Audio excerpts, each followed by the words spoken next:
പൂട്ടിക്കിടക്കുന്ന തോട്ടം തൊഴിലാളികൾക്ക് ഓണം അലവൻസ് അനുവദിക്കണമെന്ന് ആവശ്യപ്പെട്ട പീരുമേട് എംഎൽഎ സിറീഖ് തോമസ് തൊഴിൽ വകുപ്പ് മന്ത്രി ബിന്ദു കൃഷ്ണയ്ക്ക് നിവേദനം നൽകി. കൂടുതൽ തൊഴിലാളികൾക്ക് ഓണം അലവൻസ് അനുവദിക്കണമെന്നും സിറീഖ് തോമസ് മന്ത്രിയോട് അഭ്യർത്ഥിച്ചു. ആവശ്യം പരിഗണിക്കാമെന്ന് മന്ത്രിയുടെ ഉറപ്പ് ലഭിച്ചതായും എംഎൽഎ പറഞ്ഞു. ഈ വർഷവും ഓണം ഉത്സവത്ത പൂട്ടിക്കിടക്കുന്ന തോട്ടം തൊഴിലാളികൾക്ക് ലഭിക്കും. ഇതിന് Peermade MLA advocate Cyriac Thomas തൊഴിൽ മന്ത്രി ബിന്ദു കൃഷ്ണയ്ക്ക് നിവേദനം നൽകി. മന്ത്രി അനുഭാവപൂർവ്വം നിവേദനം സ്വീകരിക്കുകയും ഉത്സവത്ത നൽകുമെന്ന് ഉറപ്പ് നൽകുകയും ചെയ്തു. പീരുമേട് നിയോജക മണ്ഡലത്തിൽ നിരവധി തോട്ടങ്ങൾ പൂട്ടിക്കിടക്കുന്നുണ്ടെന്നും ഇതൊക്കെ തുറക്കുന്നതിനും തൊഴിലാളികളുടെ പ്രശ്നങ്ങൾ പരിഹരിക്കുന്നതിനും വേണ്ടി സർക്കാർ അനുഭാവപൂർവമായ നിലപാട് സ്വീകരിക്കുമെന്ന് അഡ്വക്കേറ്റ് സിറീഖ് തോമസിന് ഉറപ്പ് നൽകിയിട്ടുണ്ട്. ഇതിന്റെ ആദ്യപടിയെന്നോണമാണ് ഉത്സവബത്തയിൽ കൂടുതൽ തൊഴിലാളികളെ ഉൾപ്പെടുത്തിക്കൊണ്ട് ഉത്സവബത്ത നൽകാമെന്ന് മന്ത്രി അറിയിച്ചിരിക്കുന്നത്.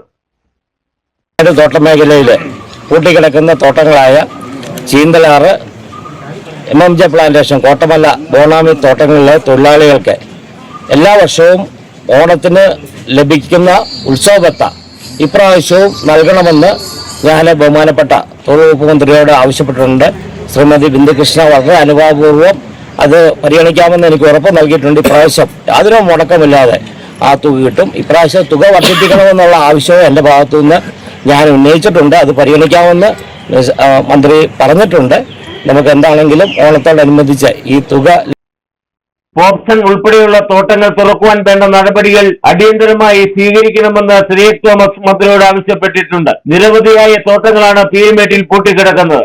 ഇക്കാരണത്താൽ തോട്ടം തൊഴിലാളികൾ ദുരിതത്തിലാണ്. ഇതിനൊക്കെ അടിയന്തര പരിഗണന നൽകുമെന്ന് സിറീഖ് തോമസ് MLA പറഞ്ഞു. ഉത്സവബത്തയുടെ തുക വർദ്ധിപ്പിക്കണമെന്നും സിറീഖ് തോമസ് മന്ത്രിയോട് ആവശ്യപ്പെട്ടിട്ടുണ്ട്. MLA പറഞ്ഞ കാര്യങ്ങൾ അനുഭാവപൂർവ്വം പരിഗണിച്ചുകൊണ്ട് ഉടൻ നടപടി സ്വീകരിക്കുമെന്ന് മന്ത്രി ഉറപ്പ് നൽകുകയും ചെയ്തു. Idukki vision news, Upputhara.